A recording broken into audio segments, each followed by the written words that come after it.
1,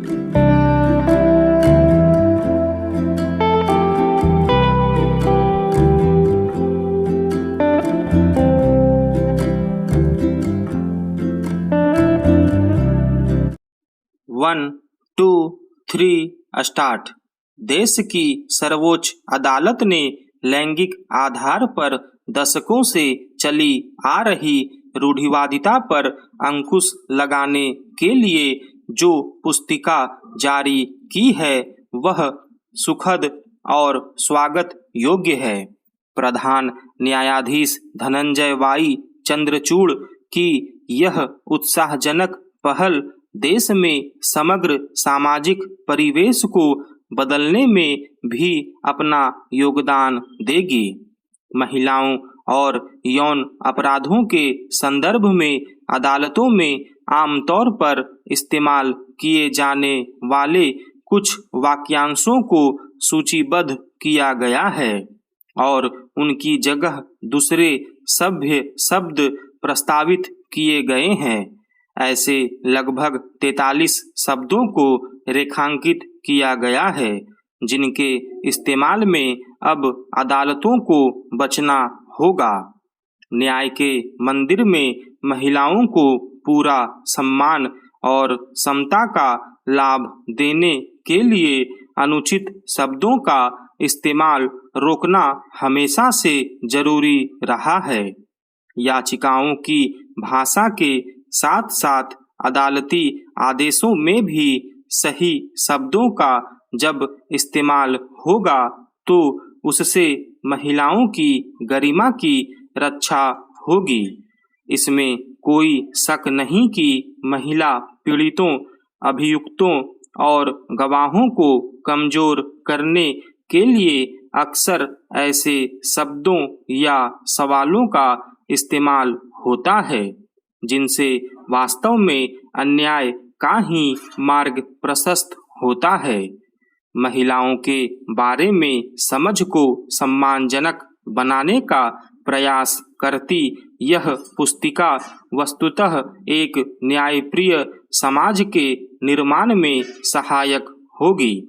जब न्याय के मंदिर में ऐसे शब्दों का इस्तेमाल रुकेगा तब बाकी समाज में भी इजहार का नया ढंग आएगा। खास तौर पर न्यायाधीशों को सजग रहना होगा ताकि ऐसी कारगर पुस्तिका का ज्ञान कागजों में ही कैद होकर न रह जाए। वास्तव में यह काम बहुत पहले हो जाना चाहिए था। हम जानते हैं कि न्याय के मंदिर में भी एक आम गरीब महिला के साथ भाषा और व्यवहार के स्तर पर प्रतिकूलता होती है। यह बात किसी से छिपी नहीं है कि पुलिस के स्तर पर भी बहुत सारे अपशब्द प्रचलित हैं। क्या अदालतें पुलिस की भाषा में भी सुधार लाने के लिए प्रयास कर सकती हैं? क्या इसी पुस्तिका को रक्षा सुरक्षा संबंधी महकमों में भी लागू किया जा सकता है? बहरहाल प्रधान न्यायाधीश ने अपना काम कर दिया है। अब संबंधित मंत्रालयों को भी भाषा और सोच सुधार के लिए युद्ध स्तर पर प्रयत्न करने चाहिए। तमाम कानूनों, नियम, कायदों और प्रक्रियाओं को महिलाओं के अनुकूल बनाने की ओर इस देश को अवश्य बढ़ना चाहिए। लैंगिक असमानता को दूर करना देश के तेज आर्थिक विकास के लिए भी जरूरी है। हैंडबुक ऑन कॉम्बेटिंग जेंडर नामक यह पुस्तिका देश के आम लोगों के लिए भी पठनीय और अनुकरणीय होनी चाहिए। ऐसे सुधार केवल न्यायपालिका के लिए नहीं बल्कि पूरे देश के लिए स्वीकार्य होने चाहिए।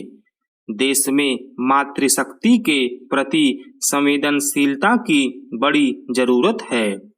आमतौर पर महिलाओं के लिए इस्तेमाल होने वाले फूहड़, वेश्या, पतित महिला, भारतीय महिला, पश्चिमी महिला, पवित्र महिला जैसे शब्दों की आखिर क्यों जरूरत है?